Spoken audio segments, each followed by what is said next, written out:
My name is Dries Ketels. I've won dozens of art competitions, made money through them, and even exhibited my work in museums thanks to art competitions. But even though I've received all those benefits, I've decided to never enter an art competition again in my life. And I'll give some reasons why I've decided this in a minute. First, let's talk about the benefits of participating in art competitions. Number one, art competitions can help you make more art. Here's the thing, putting on your sports shoes and driving to the gym is oftentimes the hardest part of the workout. And the reason for this is simple. Starting is not easy. Starting is a skill in itself and probably one of the most important skills in the world. In the art world, we call this skill your ability to handle the fear of the white canvas. And art competitions can help you overcome this fear of the white canvas by constantly pushing you towards fresh new works, because in most competitions there is a rule that the artwork has to be created in the last 3 years in order to be eligible. And so art competitions result in making more art. Number two, art competitions can give you more work ethic.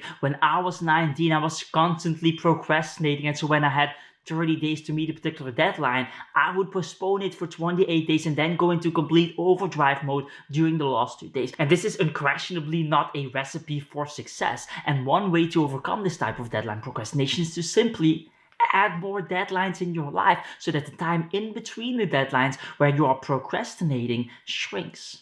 And art competitions will indeed add more deadlines to your calendar and solve this problem. Number three, my second exhibition in the museum was thanks to a competition called Painting of the Year. This exhibition was held in the Coda Museum in the Netherlands, which is one of the bigger contemporary museums in that country. Now, important to note here is that during that part of my art career, it would have been very hard for me to be part of an exhibition in such a museum. And so the only way for me to get that opportunity was by participating in art competitions. Number four, if you do your research correctly, you will be able to put your art in front of galleries, museum directors, art collectors, and other people that could further your art career. And for most artists, participating in those types of art competitions might be the only way to put your art in front of those types of people. Now, if any of the benefits I just summed up sounds like something for you, I can help you with increasing your chances of not just participating in art competitions, but actually winning those art competitions with some simple, short, little tips. And so let's give you some tips. Number one,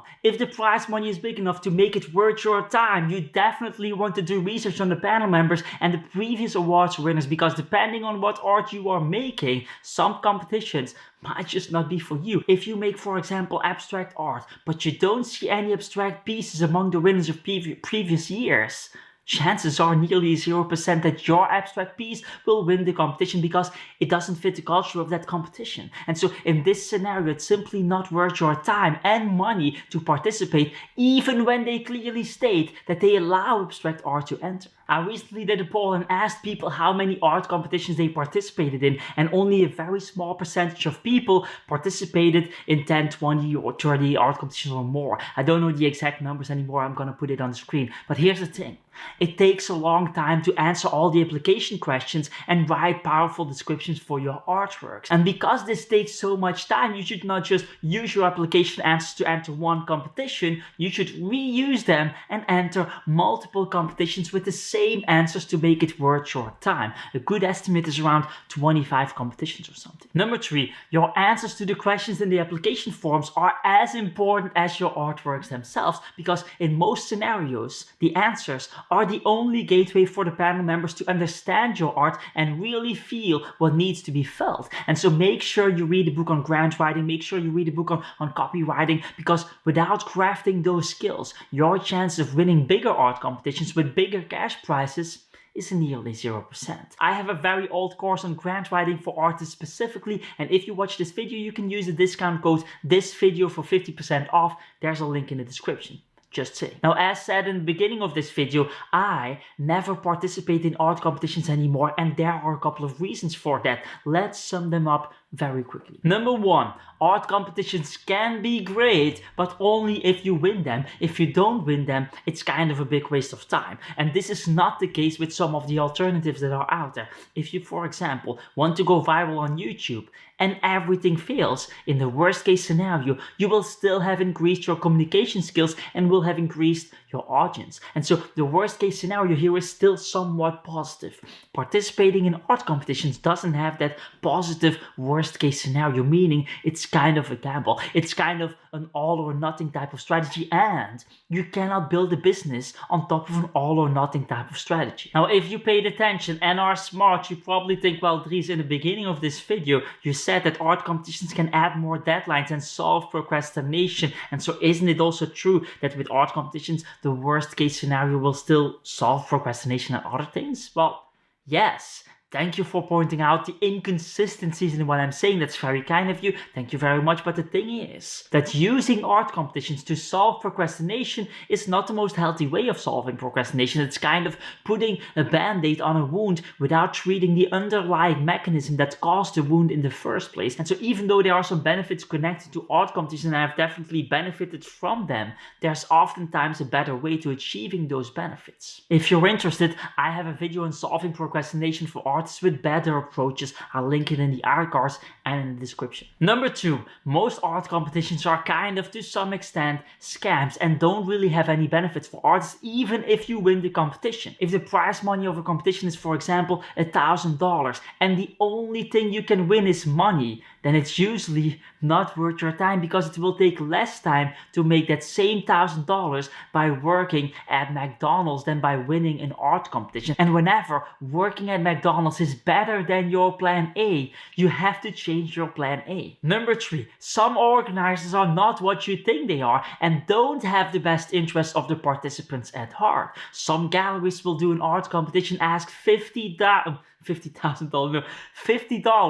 as an entry fee, where artists can win a spot in a group exhibition. 400 artists will participate without questions asked, and the gallery will put that exhibition on off months and make $20K on entry fees of the artists alone, meaning they don't have any incentive anymore to actually sell art. And the reason these galleries do this is because it's a great way to make money from artists without doing any work.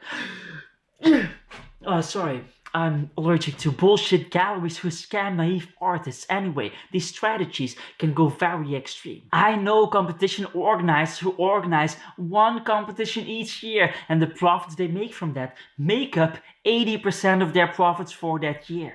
Now, am I saying that they are scamming innocent artists? No, I'm obviously not saying that. As a matter of fact, I asked a lawyer, can I say that this is a scam on YouTube? Because if I can, I would definitely say that this is a scam. But they said, no, Dries, you cannot say that. And so I'm not going to say that. Number 4, because organizing art competitions is so lucrative, there are way too many art competitions out there. I recently asked artists how many of them had won some sort of award in art competitions, and 38% of them reported that they had won some kind of award or honorable mention. Now, truth be told, I only got 136 replies back so far, and after a quick Google search, I found that 136 replies only generate marginally accurate results from a statistics perspective. And on top of that, it's also obvious that the ones who actually won stuff were more inclined to answer the questionnaire.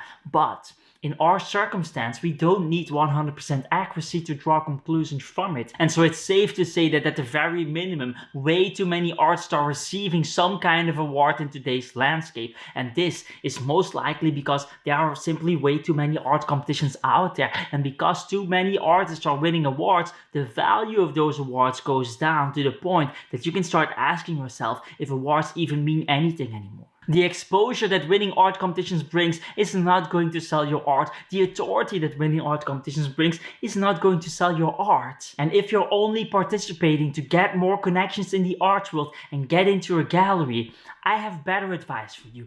Go out, get drunk, and wake up on the pavement in front of the gallery instead, because that is probably going to give you a higher chance to connect with them than participating in your local art contest. In other words, participating in art competitions in order to blow up your art career is kind of like participating in an interior design course to design your bedroom hosted by Adolf Hitler. It just doesn't make any sense if you think about it. Number 5, in the last decade or so, we found a new type of art competition that might be slightly more healthy than the traditional art competition model. I'm talking about art challenges on social media. In terms of exposure, they can be more powerful than art competitions. In terms of ethical standards, they are undeniably better, and they also have the added benefit of introducing more deadlines to your schedule, put you in front of galleries, and increase your work ethic, just like art competitions. And on top of all of that, they are also completely free. And so in order to make this video complete, we should be talking about why I love art challenges and why they might become a big part of art promotion in the future. But that would be another 8 minutes and frankly a completely different video. And so I'm very sorry, but we are not going to do that. Predominantly because I already did. It's called Why I Love Art Challenges, and you should too. It's linked up in the description and the iCards. That said, get the hell out of here.